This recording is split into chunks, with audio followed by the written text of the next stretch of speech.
On the morning of Wednesday, September 4th, 2024, in the quiet town of Winder, Georgia, nearly 2,000 students arrived at Apalachee High School.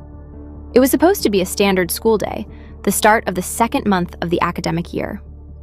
Among those students was 14-year-old freshman Colt Gray. But Colt Gray didn't step onto the school bus like anyone else. Wrapped in heavy poster board and tucked into his backpack was a weapon of war, an AR-15 style semi-automatic rifle. For weeks, investigators would later reveal, the 14-year-old had planned this morning with meticulous, terrifying detail. In his notebook was a hand-drawn diagram of the school building, a step-by-step checklist, and an estimated casualty count. During his second period algebra class, Colt Gray quietly asked for permission to leave the room. He stepped out into the hallway, carrying his heavy bag into the adjacent bathroom. Moments later, he emerged, carrying the rifle, ready to execute a plan he had rehearsed in his mind for months. What followed in the hall of Hallway J was a scene of sheer terror. By the time the police arrived and Colt Gray laid down his weapon to surrender to responding school resource officers, 4 innocent lives had been stolen. 14-year-old students Mason Schermerhorn and Christian Angulo, and beloved teachers and coaches Richard Aspinwall and Cristina Irimie. 9 others were injured.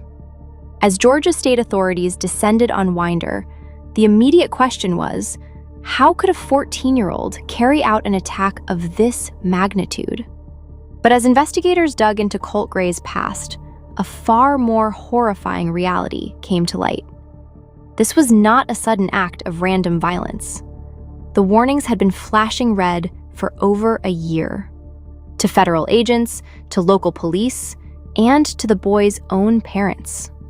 To understand the tragedy at Apalachee High School, you have to rewind 16 months to May of 2023. The FBI's National Threat Operations Center received an urgent tip. An anonymous user on the messaging app Discord was posting threats to shoot up a middle school. The user profile contained images of firearms and references to infamous mass casualty events.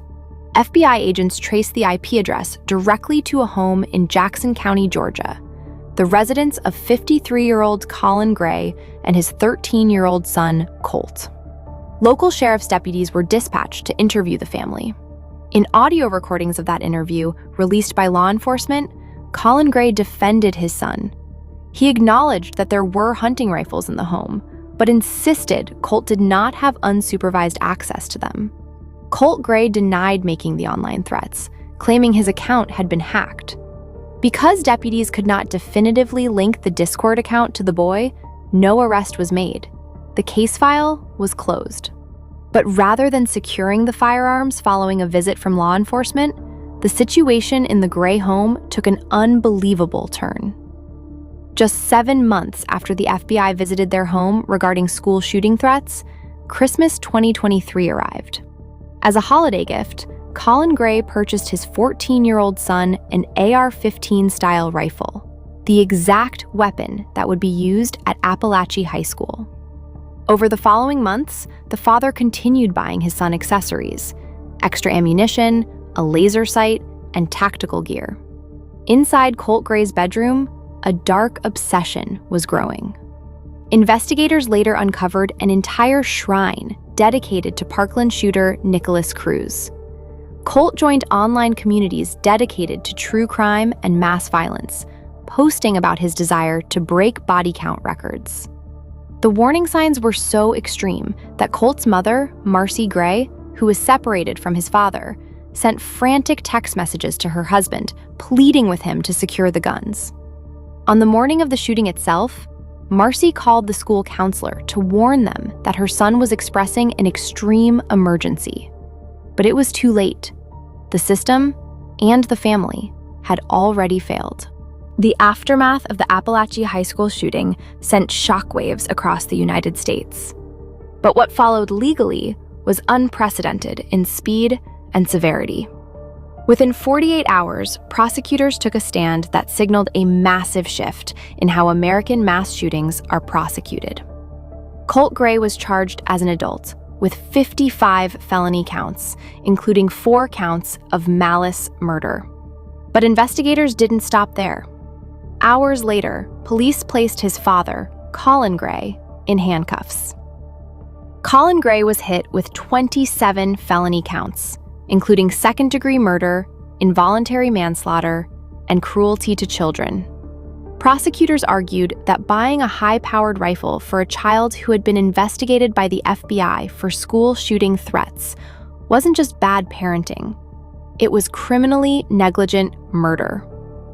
Following the landmark conviction of Jennifer and James Crumbley in Michigan earlier that year, the Colin Gray case marked the second major time in U.S. history where a shooter's parent was directly charged with murder for their child's actions.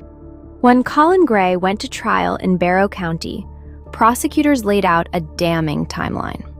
District Attorney Brad Smith told the jury, "God gave us a duty to protect our children." Colin Gray had every piece of information needed to stop this tragedy. And instead, he handed his son the key. The defense argued that Colin was a father struggling in a broken home, unaware of the depth of his son's psychological illness. But the jury took less than 2 hours to reach a unanimous verdict. Colin Gray was found guilty on all counts, facing up to 180 years in state prison. Shortly after his father's conviction, 16-year-old Colt Gray entered a non-negotiated guilty plea to all 55 charges to avoid a lengthy jury trial. At his multi-day sentencing hearing, victims' families confronted the teenager face to face. In a stern address from the bench, Superior Court Judge Nicholas Prim rejected the defense's request for eventual parole eligibility. Addressing Colt Gray directly, Judge Prim stated, "You were failed by each of your parents and by society. But that failure does not absolve you from who you chose to idolize, worship, and become. You didn't do this out of anger. You did it for the infamy." Colt Gray was sentenced to spend the remainder of his natural life behind bars, with zero possibility of parole. The Apalachee High School shooting remains a stark, painful reminder of the terrifying intersection between mental health crises, dark online subcultures, and unchecked gun access. Today, the legacy of Apalachee lives on, not only in the mourning community of Winder, Georgia, but in legal precedents across the nation. The conviction of Colin Gray has forever shifted the accountability model for gun-owning parents in America. As schools across the country implement stricter security measures and monitoring, the names of Richard Aspinwall, Cristina Irimie, Mason Schermerhorn, and Christian Angulo stand as a devastating testament to why warning signs can never again be ignored. What do you think about the legal precedent set by prosecuting parents in mass casualty events? Let us know your thoughts in the comments below. And don't forget to like and subscribe for more deep dive legal and true crime investigations.